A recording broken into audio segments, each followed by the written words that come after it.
de Santa Clara para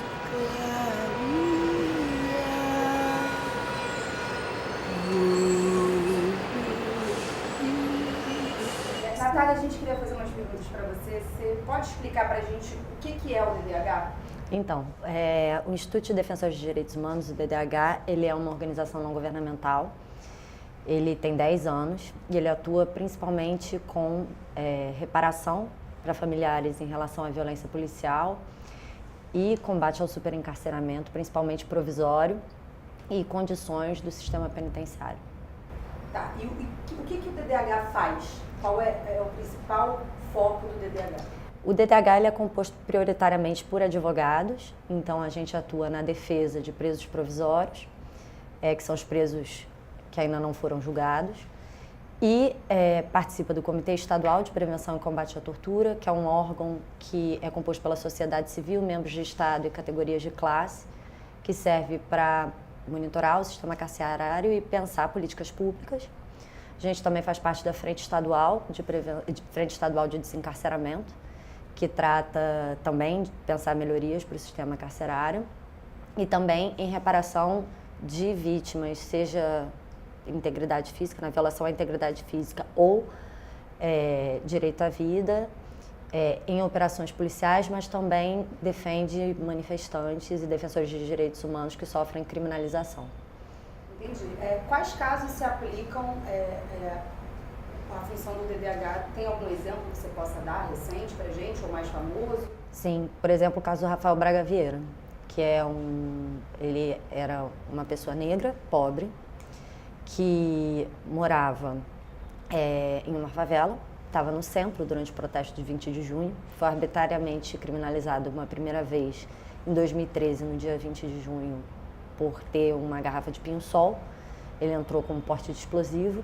A gente defendeu ele primeiro quando ele estava em prisão provisória, em seguida durante o processo. Ele foi liberado em torno de 1 ano e meio atrás, mais ou menos, e aí ele morava em uma área de UPP, sofreu um implante de uma pequena quantidade de drogas e foi preso novamente, com relatos de tortura durante a prisão e diversas arbitrariedades. Então a gente atua na defesa do Rafael, por exemplo. Um outro exemplo é, por exemplo, alguém que seja preso dentro da lei de drogas no Rio de Janeiro. A gente faz um monitoramento, vê quem não está assistido, e as pessoas que não estão assistidas, a gente faz um habeas corpus pedindo a liberdade. É uma instituição sem fins lucrativos? Sim. Quem paga é o governo? Não. Quem paga, a gente não recebe financiamento do governo, a gente recebe financiamento de algumas empresas que trabalham com direitos humanos, por exemplo, a Open Society, o Fundo Brasil de Direitos Humanos, são alguns dos nossos financiadores. A gente opta por não ter nenhum tipo de financiamento do governo, inclusive pela forma de atuação, porque eu esqueci de falar anteriormente, uma outra forma de atuação que a gente tem é reparação de vítimas. Então, por exemplo, se alguém é assassinado durante uma operação, a gente auxilia a família a pegar a reparação no campo cível, né, pela execução ou pela violação de direitos humanos. E se a gente recebesse financiamento do Estado, poderia comprometer em alguma medida a nossa autonomia. E como isso é prioritário para a gente opta por não ter financiamento governamental. Entendi. Como você vê a posição da polícia no Rio de Janeiro em relação a vocês? Em relação a nós especificamente, não, porque nós não temos o recorte de classe e raça que prioritariamente são atingidos pela polícia. Mas, sem sombra de dúvidas, é uma polícia extremamente agressiva que oscila a atuação em favelas e periferias entre matar e prender, né? E muita gente acha que o DDH é considerado defensor de marginal, de bandido. Qual a sua posição em relação a isso, estando no DDH, sendo coordenador do DDH? Então, existe uma falsa concepção, no geral, de que o Brasil é um país da impunidade, não um país da seletividade, né?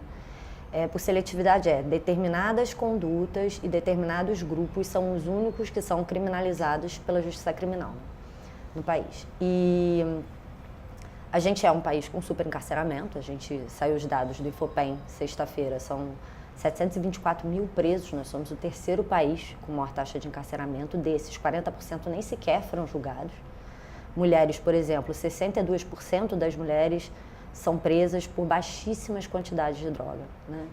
Então, a nossa percepção é que, na verdade, e em condições, todos em condições muito degradantes, né? Então, o DDH, ele não acredita que isso é uma política pública minimamente respeitosa com direitos humanos, né?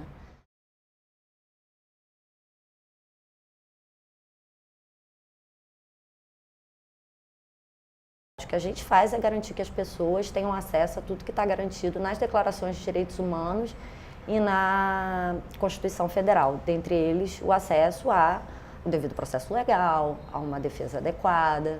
Então, o que a gente faz simplesmente é garantir o que o Estado vem violando nos últimos, enfim, desde sua gênese, principalmente em relação a genocídio da população negra e pobre. Entendi. Casos como o do Rafael, vocês ficam até o final, até conseguir a soltura.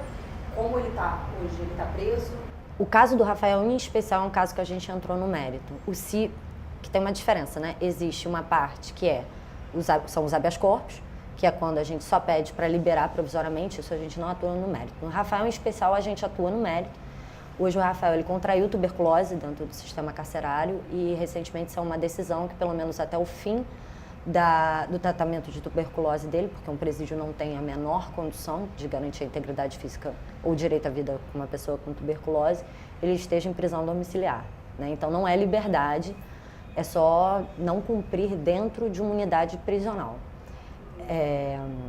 Mas existem outros casos que a gente acompanha. Por exemplo, a fundação da ONG aconteceu durante a chacina do Complexo do Alemão, que se chama Chacina do PAN, que aconteceu durante os Jogos Pan-Americanos, que é uma das maiores chacinas do Rio de Janeiro, em que morreram 19 pessoas em 2007, né? E o DDH ele atuou e ainda atuou para garantir que essas vítimas fossem reparadas e que houvesse uma investigação adequada em relação à violação. Então, casos de cível e de responsabilidade a gente também atua no mérito, mas prisional varia um pouco. A carne mais barata do mercado é a carne negra.